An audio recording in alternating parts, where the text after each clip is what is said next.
안녕하세요, 뉴스반장입니다.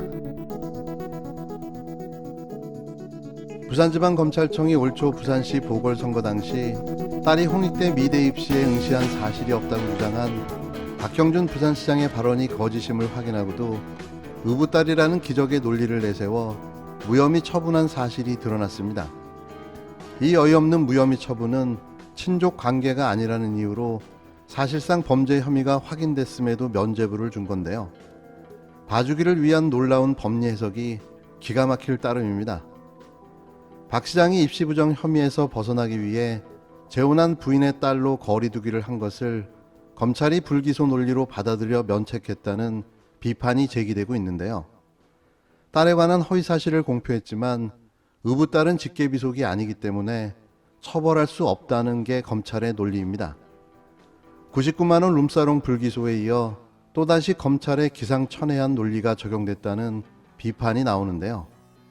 공직자로 나서는 인물의 허위사실 공표의 초점을 비껴나간 것이라는 비판을 피할 수 없어 보입니다.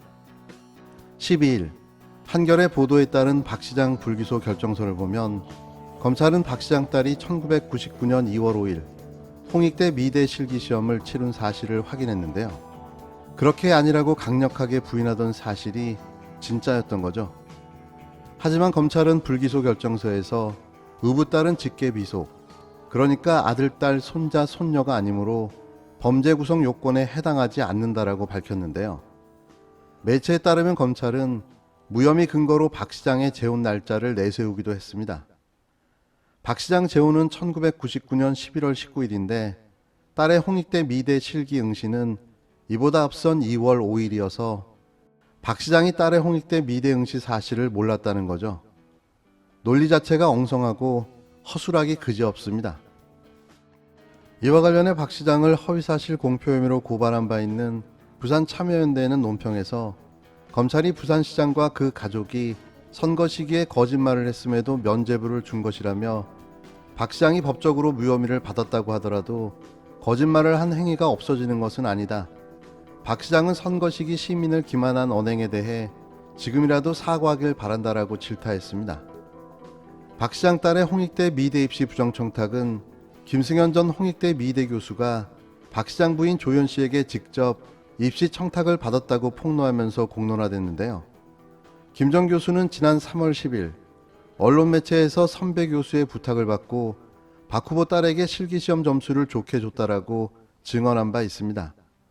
하지만 박 후보는 사흘 뒤 3월 15일 기자회견에서 그 당시 딸이 런던 예술대에 다니고 있었다. 홍익대 입시에 응시한 사실이 없고 배우자가 부정청탁한 적이 없다고 강변했습니다. 지난 8일 경기신문이 입수해 보도한 부산지검 불기소 이유서에도 검찰은 의붓딸의 직계비속이 아니므로 범죄 구성 요건에 해당하지 않는다라고 적시되어 있는데요. 김승현 전 교수는 경기신문에 이쯤 되면 차라리 허위사실 공표죄를 없애는 것이 타당할 것이라며 딸이 홍대에 응시조차 하지 않았다는 박형준 시장의 거짓말이 부산지검의 수사 결과로 드러난 이상 박 시장은 이에 대해 명확한 소명을 해야 할 것이라고 목소리를 높였습니다. 그러면서 입시 청탁을 하지 않았기 때문에 과거 입시 부정 수사에 관여할 이유가 없었다고 한 박 시장의 일방적 주장이 거짓으로 드러난 만큼 검찰은 박형준이 정무수석이었던 당시 입시 부정 수사를 담당했던 검사 2명과 수사관을 재소환해 그동안 덮여있던 입시 부정 수사의 전모를 공소시효 상관없이 밝혀야 한다고 일갈했는데요. 선거 당시 부정 입시 청탁 의혹이 거세게 몰아치자 박 후보 선거대책위원회는 김승현 전 교수와 박찬대 더불어민주당 의원을 비롯한 여당 의원들과 열린공감TV 기자 등 6명을 고발했고 박 시장도 부인과 함께 이들을 상대로 5억 원의 손해배상 청구 소송을 제기했습니다. 이건 분명한 무고죄에 해당하는데요. 어찌 이리도 인면수심의 철면피와 같은 인간들이 존재할 수 있나 싶은 거죠. 부끄러움도 수치심도 모르는 구태한 정치인의 작태인 겁니다. 이걸 또 이렇게 넘겨야 하나요? 이런 상황에 부산시장직을 유지한다는 게 가당키나 한 겁니까? 검찰의 무혐의 논리에 네티즌들도 거짓말 잘하면 처벌받지 않는다. 슬기로운 범죄생활 지침서를 검찰이 쓰네. 불리하면 의붓딸? 의붓딸이건 친딸이건 박형준이 거짓말한 건 선거법 위반 아닌가? 이래서 기소 독점이 무서운 거다. 단순히 조국과 비교해봐도 어이가 없을 만큼 편파적이다. 검찰을 개혁하는 이유가 더 선명해졌다. 무혐의가 놀라운 게 아니라 근거가 참으로 참신하다. 또 다른 99만 원이냐? 의붓딸은 직계 좀비속이 아니라서? 의붓딸은 상속세에서 제외냐? 검세야 등의 이런 무혐의 결론을 내린 검찰을 꼬집는 반응이 이어졌습니다. 조국 전 법무부 장관도 페이스북을 통해 박형준 딸이 홍대 미대 입시를 본 것은 사실이었고 김승현 교수님이 진실을 말씀하신 것이 확인되었다라며, 그러나 의붓딸이라 불기소, 김 교수님을 비방 공격했던 자들은 이제 뭐라고 할 것인가라고 하태경 의원 등 당시 김 전 교수를 비판했던 인사들을 소환했습니다. 왜 박형준은 이런 처분을 받은 걸까요? 그건 그가 LCT 특혜 분양을 같이 받은 경제 공동체서여서일 겁니다. 확인된 특혜 분양 리스트에는 전현직 국회의원과 장관, 그리고 부산지검장과 검사장 다수가 포함되어 있었는데요. 저는 보이지 않는 이런 힘들이 그를 구해냈을 거라고 확신합니다. 물론 이건 개인적인 생각임을 밝힙니다. LCT, 사실 대장동 의혹은 LCT의 세 발의 피도 안 되는 규모일 텐데요. LCT를 제대로 수사한다면 대한민국 야당 정치인과 판검사들은 남아나지 않을 수도 있습니다. 물론 이것도 개인적인 생각임을 분명히 밝힙니다. 박형준 시장의 딸이 1999년 1월 25일 홍익대 미대 해외 귀국자 자녀 입시 전형에 응시해 같은 해 2월 5일 실기와 면접까지 마친 사실이 검찰을 통해 확인되었다는 주장이 여러 언론을 통해 제기됐습니다. 박 시장의 딸이 입시 비리에 연루되었다는 의혹은 지난 3월 언론과 민주당 국회 교육위원 등을 통해 이미 제기되었으나 당시 박형준 부산시장 후보는 3월 15일 기자회견에서 딸의 홍대 지원 자체를 부인하는 등 관련 사실을 전면 부인하여 이를 취재한 기자와 양심 고백을 했던 당사자에 오히려 소송을 제기했습니다. 이에 더해 홍익대마저 자료 제출을 거부하며 자료로서 진실을 끝내 밝히지 못한 채 선거는 끝나버렸습니다. 340만 부산 시민은 공직 후보자로서의 자질을 검증할 중요한 기회를 박탈당한 채 투표에 임해야 했습니다. 만약 이 주장이 사실이라면 박형준 시장은 부산 시민을 상대로 천연덕스러운 거짓말을 한 것이며 공직선거법상 허위사실 유포에 해당될 수 있습니다.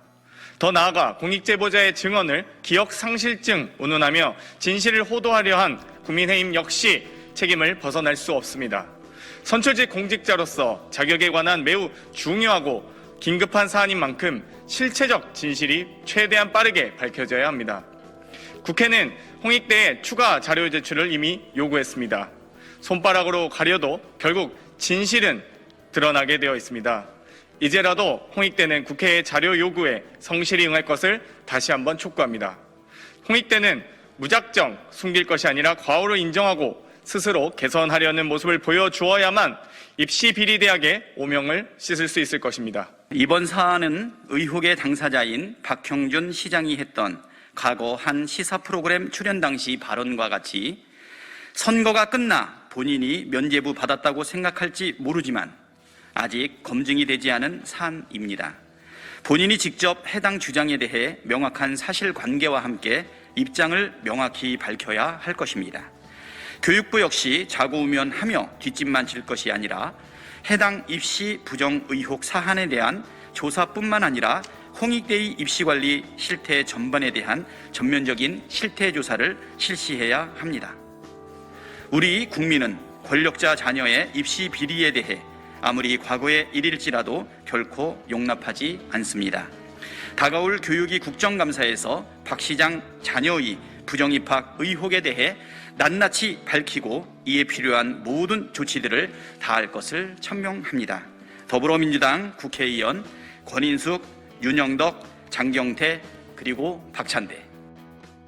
대장동 개발 의혹이 대한민국을 뒤덮으며 윤석열 사주의 고발 청탁 사건을 덮어버릴 것 같은 우려 속에도 공수처의 사건 수사는 엄청난 속도를 내며 진행되고 있었습니다. 물론 지금의 공수처의 모습을 볼 때 걱정과 우려가 앞서는 건 사실이지만 그렇다 하더라도 사건의 실체를 밝히기 위한 나름의 수사는 꿋꿋하게 진행 중인 것으로 확인됐는데요. 그나마 다행스러운 일인 거죠. 고발 사주 사건 당사자인 황희석 열린민주당 최고위원은 9일 고위공직자 범죄수사처, 공수처 수사를 받고 왔다며 수사가 상당히 진척된 느낌이라고 밝혔습니다. 황희석 최고위원은 이날 페이스북을 통해 나에게 던지는 질문 내용과 성격을 볼 때 수사는 상당히 진척된 느낌이라며 이같이 전했는데요. 그러나 구체적인 내용에 대해선 조사 내용을 일일이 언급하는 것은 수사 대상인 윤석열과 그 일당들에게 좋은 정보를 제공하는 것이라 뭘 물었는지 그리고 뭘 답했는지에 대해선 생략하겠다고 말을 아꼈습니다. 또 황 최고위원은 마지막으로 할 말이 있으면 해달라기에 공수처가 왜 생겼고 사명이 무엇인지 깊이 새기고 정치 고려 없이 사실을 밝혀달라고 했다고 말했다고 전했는데요.